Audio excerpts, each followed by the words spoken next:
नवी दिल्ली येथे प्रजासत्ताक दिनाच्या परेडमध्ये विशेष अतिथी म्हणून लातूर जिल्ह्यातील एकमेव अहमदपूर तालुक्यातील परचंडा येथील सरपंच शिवानंदा हिप्परगे व त्यांचे पती राजेंद्र गुराप्पा हिप्परगे यांना आमंत्रित करण्यात आले असून तालुक्यातील परचंडा या गावाला प्रथमच बहुमान मिळाला आहे।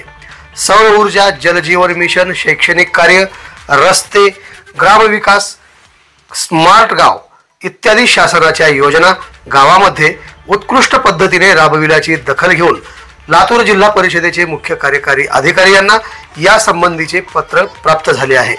राज्यातून 34 सरपंचांपैकी लातूर जिल्ह्यातील एकमेव सरपंच शिवानंदा हिप्परगे यांना नवी दिल्ली येथे भारताच्या प्रजासत्ताक दिनाच्या परेडमध्ये उपस्थित राहण्यासाठी त्यांच्या कुटुंबासह केंद्र शासनाच्या सूचनेनुसार निवड करण्यात आली आहे।